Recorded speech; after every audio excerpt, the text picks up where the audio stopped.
Train से video बन गई।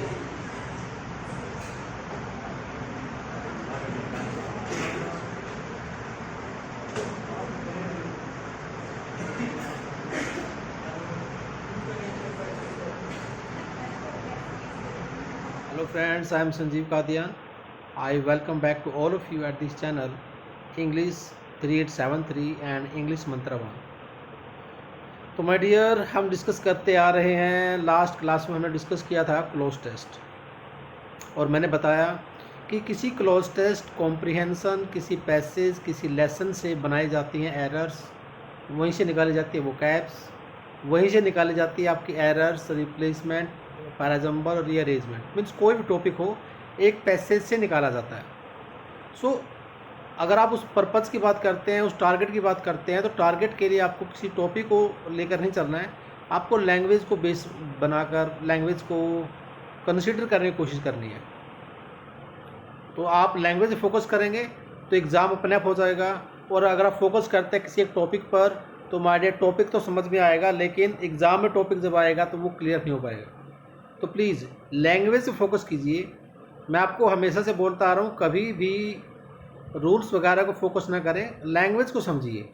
क्योंकि जब आप लैंग्वेज की बात करते हैं तो लैंग्वेज के अंदर ही सब कुछ, सारे रूल्स मेंशन होते हैं। अगर मैं एक बॉडी की बात करता हूँ तो एक बॉडी के अंदर लीवर भी है, लंग्स भी है, हार्ट भी है, आपकी इंटेस्टाइन्स भी है, सब कुछ आपकी बॉडी के अंदर है। तो आप बॉडी की बात करें ना, एक होल की बात करें, नहीं कि आप पार्ट्स की बात करें। तो हम पार्ट्स में किसी चीज़ को नहीं सीखेंगे, हम सीखने की कोशिश करेंगे उसको एक होल बॉडी में कंप्लीटली। चलिए देखते हैं माय डियर, आपके सामने एक क्लोज टेस्ट हमने पहले डिस्कस किया था, उसी क्लोज टेस्ट से हम बनाने वाले हैं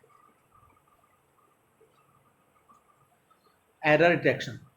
तो इससे ऊपर एक छोटा सा सेंटेंस दिया गया, दिखेगा यहाँ पर सबसे ऊपर देखिए, बिफोर एरर डिटेक्शन से ऊपर दिखेगा the house loan was disbursed in 2 installments.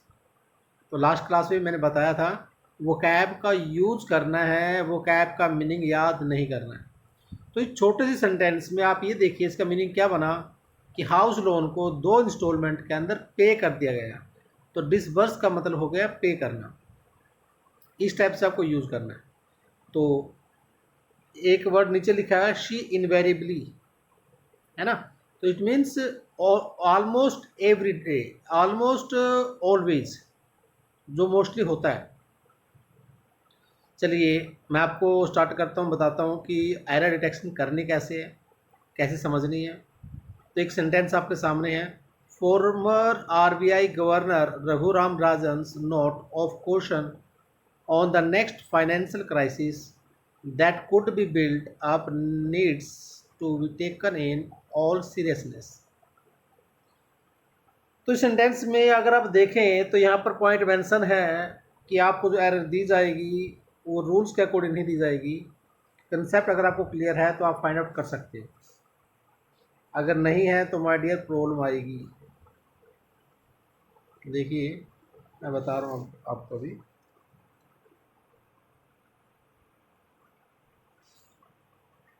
अगर आप कभी भी कॉन्स्टिट्यूशन पढ़ते हैं उसमें एक आर्टिकल लिखा होता है, आर्टिकल वर्ड। तो आर्टिकल किसका है, सपोज करो 365। तो हिंदी अगर आप बनाओगे तो हिंदी बनेगी 365 का आर्टिकल।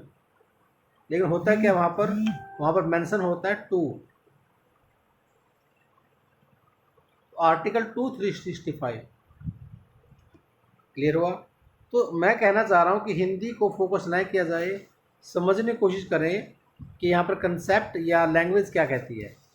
आप पीछे जाएंगे क्लोज टेस्ट पे देखेंगे लास्ट वीडियो में, तो आपको वहाँ पर मिलेगा कि नोट के साथ यूज़ होगा क्वेश्चन, और दोनों के बीच में जो एक वर्ड यूज़ हुआ ये प्रेपोजिशन है, प्रेपोजिशन फॉर नाउन। तो क्वेश्चन यहाँ पर नाउन है, और ऑफ जो प्रेपोजिशन है प्रेपोजिशन का यूज़ नाउन के लिए हुआ है। लेकिन पॉइंट ये है कि क्या ये ऑफ राइट है या रॉन्ग है, क्योंकि नोट के साथ हमेशा टू का यूज़ होता है। तो हमेशा याद रखना है, इसका कोई मीनिंग या हिंदी नहीं है, तो इसके साथ हमेशा टू यूज़ होने वाला है। अब आपको, क्योंकि हम सबको हिंदी और इंग्लिश ट्रांसलेशन के बेसिस पर ही पढ़ाया गया है, तो इसलिए हमें थोड़ी सी प्रॉब्लम डाउट होता है। तो मैं आपको ये बता रहा हूँ कि डाउट को क्लियर करना है तो कैसे करेंगे। सपोज करो मैंने आपको छोटा सा एग्जांपल दिया, मैंने आपको खाने पर इनवाइट किया, मैंने आपको खाने पर इनवाइट किया, तो इंग्लिश क्या बनाओगे? आई इनवाइटेड यू, तो क्या लिखोगे? ऑन डिनर या कुछ और लिखोगे? तो हिंदी बनाओगे तो यही बनेगी कि मैंने आपको खाने पर, ऑन की आवाज़ आ रही है तो ऑन ही आएगा माय डियर, राइट आंसर बनेगा टू। तो सेम पॉइंट मेरा यहाँ पर यही है कि नोट टू का यूज़ होता है, नोट ऑफ का यूज़ नहीं होगा। ये एक मिस्टेक है, क्योंकि आप बैंकिंग के एग्ज़ाम की तैयारी कर रहे हैं तो लैंग्वेज को समझना ज़रूरी है, प्लस एक सेंटेंस में मिस्टेक एक से ज़्यादा हो सकती है। तो आगे आप देखिए क्या लिखा गया है कि जो रघुराम राजन का चेतावनी से भरा हुआ नोट है फाइनेंशियल क्राइसिस पर, that could be built up needs to be taken in all seriousness, उन आवश्यकताओं पर बनाया जा सकता था जिनको सीरियस लेना जरूरी था। तो अगर मैं ये कह रहा हूँ कि छोटे से एग्जांपल के जरिए आपको समझाने की कोशिश करूँ, माय डियर प्लीज़ समझना, बैंक के अंदर कभी भी आप सिलेबस में देखोगे, किसी बुक में ओपन करके देखोगे, किसी बुक में आपको वॉइस नहीं मिलता है, और आपके दिमाग में बिठाया जाता है कि वॉइस टॉपिक आपके सिलेबस में नहीं है, आपके एग्ज़ाम में नहीं आएगा, ये एसएससी का टॉपिक है। लेकिन my dear voice topic paper में नहीं आएगा, नो डाउट नहीं आएगा, लेकिन मैं कहना चाह रहा हूँ कि वॉइस बिना कोई सेंटेंस बनता ही नहीं है। समझ रहे हो? अगर आप कभी कोई बात कह रहे हैं, सेंटेंस बोल रहे हैं, सांस ले रहे हैं, तो इट मीन्स या तो आपका जो सांस आ रहा है या तो एक्टिव वॉइस में आएगा या फिर पैसिव वॉइस में आएगा। तो ये तो मस्ट हो चुका सबके लिए, ये समझ लिया जाए कि एक्टिव पैसिव है क्या। तो क्या आपके एग्जाम में एक्टिव पैसिव या वॉइस टॉपिक नहीं आएगा? हर सेंटेंस में आ रहा है। फॉर एग्जांपल मैं आपको दिखा रहा हूँ, मैंने लिखा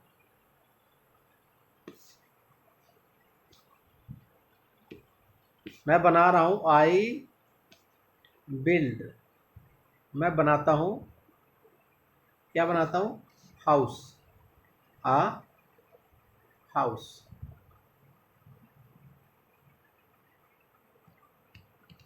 क्लियर? तो बनाने वाला कौन है? आई। किसको बनाया गया? हाउस को। क्लियर हो गया? तो ये जो बिल्ड है ये टेंस है, एक्टिव इसमें है क्योंकि डूअर उसमें मेंशन है। क्लियर हो गया? यहाँ पर कोई डाउट नहीं ना? लेकिन अब मैंने अगर आपको ये कहा कि आपने जब एक्टिव की बात की तो बिल्ड के बाद आपने एक ऑब्जेक्ट का यूज किया, लाइक नीड्स, तो यहाँ पर क्राइसिस के लिए यूज हुआ दैट, सॉरी क्राइसिस के लिए, नोट के लिए, नोट के लिए यहाँ पर यूज हुआ दैट, जिसको बनाया जा सकता था नीड्स पर। इसकी नीड्स पर ऑब्जेक्ट है नीड्स, तो किसे बनाया जा रहा है? नोट को। तो अगर नोट को बनाया जा रहा है तो यहाँ पर पॉइंट देखिए, ये आपको ऑब्जेक्ट है, किसी वर्ब के बाद अगर ऑब्जेक्ट मेंशन है तो मीनिंग क्लियर है कि ये आपका एक्टिव वॉइस है। भले उसमें आपको सब्जेक्ट समझ में आ रहा हो या ना आ रहा हो, उसमें सब्जेक्ट हो तो भी एक्टिव है, और सब्जेक्ट मेंशन नहीं है या समझ में नहीं आ रहा है तो भी वो पैसिव है, सॉरी तभी वो एक्टिव है। कैसे पता चला? जिस वर्ब के बाद अगर ऑब्जेक्ट की रिक्वायरमेंट है और वहाँ पर ऑब्जेक्ट मेंशन है तो नो डाउट, तो इट मीन्स वो एक्टिव है, चाहे उसमें सब्जेक्ट मेंशन हो या ना हो। तो अगर मैं सेंटेंस की बात करूं तो नीड्स यहाँ पर ऑब्जेक्ट है, बिल्ड वर्ब दी गई है, कुड भी दिया गया, मोडल्स कुड भी लिखा है, तो किसी भी कुड भी के बाद हमेशा आप यूज करते हैं, किसी भी कुड भी के बाद आप हमेशा यूज करते हैं थर्ड फॉर्म। थर्ड फॉर्म तो दी गई है, लेकिन अगर थर्ड फॉर्म दी गई है, कुड भी प्लस थर्ड फॉर्म दी गई है, तो पैसिव वॉइस है। अगर पैसिव है तो नीड्स वहाँ पर नहीं आनी चाहिए, अगर नीड्स वहाँ पर है, ऑब्जेक्ट वहाँ पर है, तो इट मीन्स ये पैसिव नहीं होगा। तो आप यहाँ पर क्या बनाएंगे? इसको आपको बनाना पड़ेगा एक्टिव वॉइस।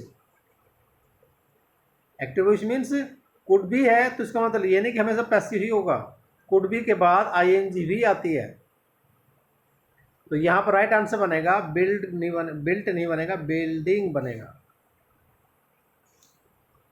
बिल्डिंग।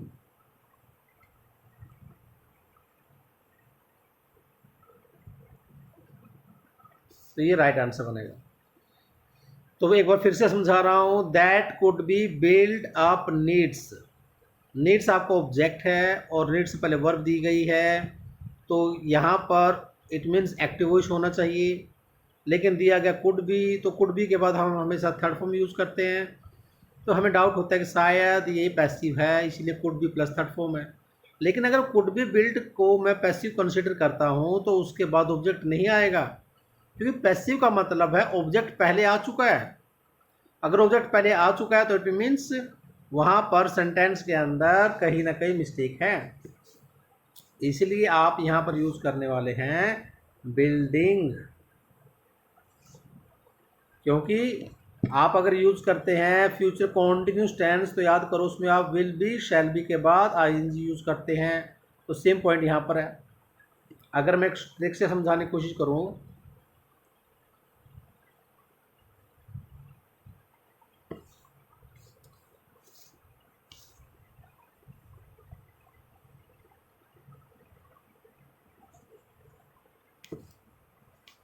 तो मैं ये कहूँ कि किसी भी मोडाल के बाद फर्स्ट फॉर्म आएगी, या मोडाल के बाद बी प्लस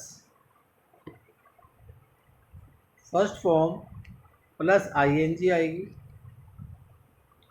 तो ये सही है। ये एक्टिव वॉइस है दोनों ही, क्योंकि फर्स्ट फ्यूचर इंडेफिनिट है, सेकंड फ्यूचर कॉन्टिन्यूस टेंस है। लेकिन अगर मैं बात करता हूँ पैसिव वॉइस की, तो किसी मॉडल के अंदर हमेशा बी आएगा और बी के बाद थर्ड फॉर्म आएगी। थर्ड फॉर्म मॉडल के बाद अगर बी है, मॉडल के बाद बी है, सॉरी जो पहले मेंशन हो चुका है, तो मॉडल के बाद अगर बी है तो हमेशा क्या आएगी, थर्ड फॉर्म आएगी। तो यहाँ पर एक्टिव भी हो सकता है पैसिव भी। अगर आपको कंफर्म करना है कि एक्टिव है कि पैसिव है, तो अगर बाद में नीड्स है, बाद में ऑब्जेक्ट है, तो इसका मीनिंग ये हो गया कि ये वर्ड कहना चाह रहा है कि ये पैसिव नहीं है, ये एक्टिव है, क्योंकि ऑब्जेक्ट वर्ब के बाद दिया गया है। ऑब्जेक्ट वर्ब के बाद दिया गया है, और वर्ब के बाद अगर ऑब्जेक्ट है तो इट मीन्स वो हमेशा एक्टिव वॉइस होता है। और एक्टिव वॉइस में कुड बी के बाद क्या आएगी, आईएनजी आएगी। Modal plus be plus ING, और modal plus be plus third form passive. तो क्लियर हो गया। तो इस सेंटेंस में दो मिस्टेक है। Next, in his note of parliament's estimates committee on bank non performing assets, mister Rajan has dash flagged, तो डैश नहीं है, हैज फ्लैग्ड 3 मेजर सोर्स। देखो टंग उठा रही है आपके, 3 मेजर सोर्सेस, इसकी बात की जा रही है, 3 मेजर सोर्सेस। तो एक मिस्टेक यहाँ पर ये हो गई। दूसरी मिस्टेक, तो इस नोट में ध्यान से देखो, तो उसका जो नोट है पार्लियामेंट का से संबंधित है, तो ये ऑफ यहाँ पर राइट है। लेकिन उस केस में देखोगे तो वहाँ पर नोट किसी से रिलेटेड है, किसी को। अगर मैंने कहा आपको दिया, तो को वहाँ पर भी है, और मैंने कहा पेन की कैप, तो की उसमें भी है। तो की का मतलब का, के की का मतलब ऑफ होता है, लेकिन इसका मीनिंग ये नहीं कि उस ऑफ का मतलब हमेशा ऑफ ही आएगा। अगर आपने कोई चीज़ किसी को दी तो टू आएगा, और अगर वो चीज़ किसी की है, किसी का पार्ट है, तो आप ऑफ का यूज़ करते हैं। तो इस सेंटेंस में एक ही मिस्टेक है, 3 मेजर सोर्सेज का यूज़ किया जाएगा। Question number 3, the disbursement under Mudra loans alone is 6.37 lakh crore. अब ये डिसबर्स वर्ड पहले आया था, डिसबर्स मतलब पे करना।